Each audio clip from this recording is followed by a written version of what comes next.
ఇద్దరు కృష్ణగారు అండి. రైట్. ఒక మాట వైసీపీ సుజాత గారు మాట్లాడతారు. సుజాత గారు, ఇండస్ట్రీతో పెట్టుకొని గోక్కుంటే ఏమైందో జగన్మోహన్ రెడ్డి గారికి తెలిసినంతగా మిగిలిన వాళ్ళు ఎవరికి తెలియదు. అయినా కూడా అక్కడి నుంచి గుణపాఠాలు నేర్చుకోకుండా రేవంత్ రెడ్డి గారు వ్యవహరిస్తున్నారంటూ మీ పార్టీ నాయకులు మాట్లాడుతున్నారు, సోషల్ మీడియాలో కూడా మాట్లాడుతున్నారు.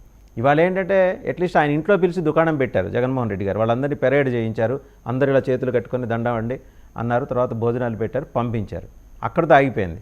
ఇది ఇవాళ రాష్ట్ర ప్రభుత్వం అసెంబ్లీలో మాట్లాడిన తర్వాత ఇండస్ట్రీ ఫ్రైటన్ అయిపోయే పరిస్థితి, ఆంధ్రప్రదేశ్కి రావాలి అనే ఆలోచన కూడా వచ్చేసిన పరిస్థితి. అండ్ అన్నింటికి మించి ఏంటంటే మీతో అంటకాగినందుకే అల్లు అర్జున్కి దరిద్రం పట్టిందనే మాట బయట వినిపిస్తుంది.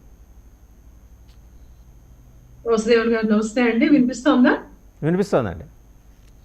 ఓకే, నమస్తే అండి, శుభోదయం. మనము ఏంటంటే ఈ యొక్క సొసైటీ అనేది 99 టీవీ అయినా కానీ ప్యానెల్లో ఉన్న వ్యక్తులైనా కానీ కొంచెం ఎవరమైనా కొంచెం బాధ్యతాయుతంగా మాట్లాడితే బాగుంటది.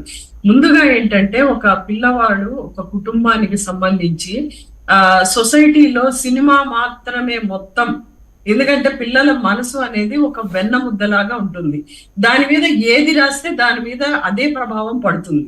ఈ సినిమాల్లో చూపించేటువంటి హీరోయిజము అనేది తల్లిదండ్రులు కూడా అది కేవలం ఒక క్యారెక్టరు, అది కేవలం ఒక కల్పిత కథ అని చెప్పవలసినటువంటి అవసరం ఎంతైనా ఉందండి.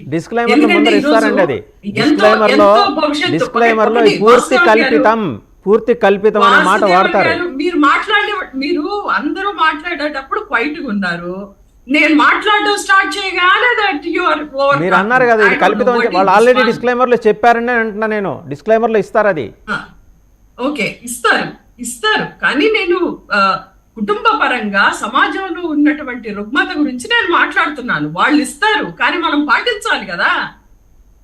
ఇప్పుడు ఎంతో భవిష్యత్తు ఉన్నటువంటి ఆ పిల్లలు బాగోగులు చూసుకోవాల్సినటువంటి తల్లి మరణించింది. నిన్నటి వరకు చావు బ్రతుకుల మధ్య ఉన్నటువంటి పిల్లవాడు బయటకు వచ్చాడు ఈరోజు. కానీ ఈరోజు పిల్లల మీద సినిమాలు ఎంత ప్రభావం పడుతుంది.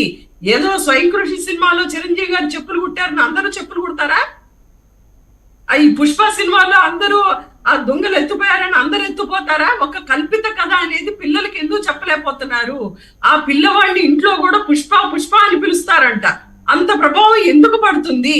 ఒక సినిమా అనేది ఒక క్యారెక్టర్ మాత్రమే, కేవలం కల్పిత